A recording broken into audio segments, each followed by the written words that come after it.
Lecturas del miércoles de la semana 34 del tiempo ordinario, 24ª semana después de Pentecostés, miércoles 23 de noviembre del 2022. Primera lectura. Lectura del libro del Apocalipsis. Yo, Juan, vi en el cielo otro signo, grande y maravilloso, 7 ángeles que llevaban 7 plagas, las últimas, pues con ellas se consuma la ira de Dios. Vi una especie de mar de vidrio mezclado con fuego. Los vencedores de la bestia, de su imagen y del número de su nombre, estaban de pie sobre el mar cristalino. Tenían en la mano las cítaras de Dios y cantan el cántico de Moisés, el siervo de Dios, y el cántico del Cordero, diciendo: Grandes y admirables son tus obras, Señor, Dios omnipotente. Justos y verdaderos tus caminos, Rey de los pueblos. ¿Quién no temerá y no dará gloria a tu nombre? Porque vendrán todas las naciones y se postrarán ante ti, porque tú solo eres santo, y tus justas sentencias han quedado manifiestas. Palabra de Dios. Salmo. Responderemos al Salmo: Grandes y maravillosas son tus obras, Señor, Dios omnipotente. Cantad al Señor un cántico nuevo, porque ha hecho maravillas, su diestra le ha dado la victoria, su santo brazo. Grandes y maravillosas son tus obras, Señor, Dios omnipotente.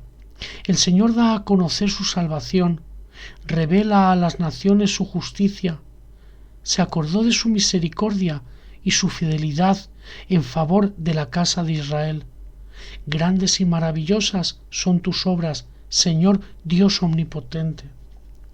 Retumbe el mar y cuanto contiene, la tierra y cuantos la habitan. Aplaudan los ríos, aclamen los montes. Grandes y maravillosas son tus obras, Señor Dios omnipotente. Al Señor, que llega para regir la tierra, regirá el orbe con justicia y los pueblos con rectitud. Grandes y maravillosas son tus obras, Señor Dios omnipotente. Lectura del Santo Evangelio según San Lucas.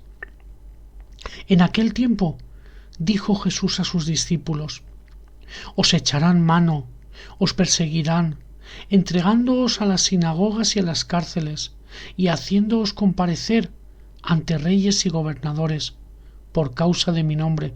Esto os servirá de ocasión para dar testimonio.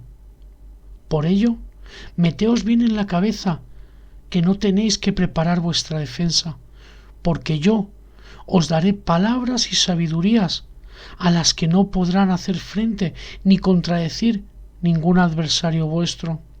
Y hasta vuestros padres y parientes y hermanos y amigos os entregarán, y matarán a algunos de vosotros, y todos os odiarán a causa de mi nombre, pero ni un solo cabello de vuestra cabeza perecerá. Con vuestra perseverancia salvaréis vuestras almas. Palabra del Señor. En las lecturas de hoy observamos una continuidad con el discurso del final de los tiempos, ese momento en el que todo pueblo, nación y persona se postrará ante Dios y reconocerá que Él es Dios, y todos tendremos que rendir cuentas de nuestros hechos. Las lecturas nos muestran cómo esas primeras comunidades cristianas sufrían todo tipo de situaciones incómodas, persecuciones, palizas, metían en la cárcel, sufrían torturas, y todo por dar testimonio de Jesús, por predicar su palabra. Pero ni en esas situaciones ellos se amedrentaron. En ningún momento ellos siquiera se les pasó por la cabeza abandonar. Todo por dar testimonio de la fe. Todo un ejemplo a seguir. Porque a Dios es importante, muy importante, anunciarlo con palabras. Pero mucho más importante, si cabe, es anunciarlo con hechos.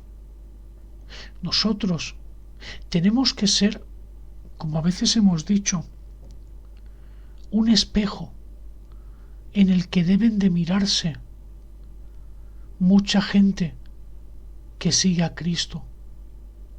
Los verdaderos cristianos tienen que ser un ejemplo a seguir, ejemplo de rectitud, de honorabilidad, intachables, porque a Dios no se le predica con palabras, se le predica con hechos, con obras.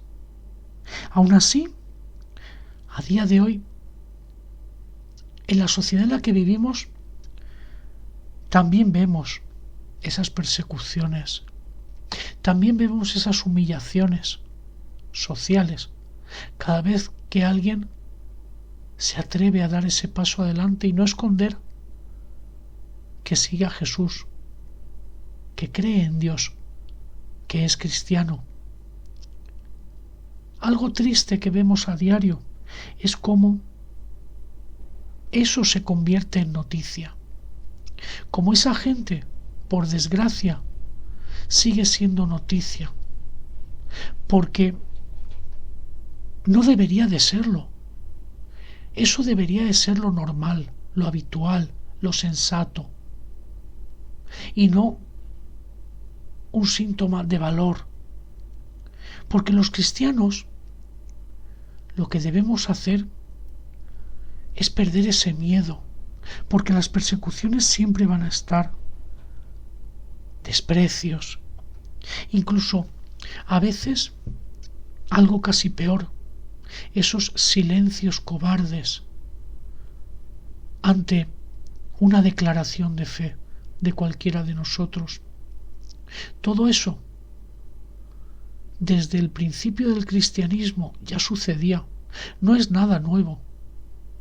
Es por ello que, si bien lo ideal sería que no sucediese, no nos tiene que parecer algo nuevo, ni siquiera algo que nos sucede únicamente a nosotros. Es algo que viene con nuestra fe, que viene con nuestras creencias, que hemos de asumir, porque al propio Jesús le pasó. A él lo humillaron, a él lo pusieron en evidencia como al que más. Es por ello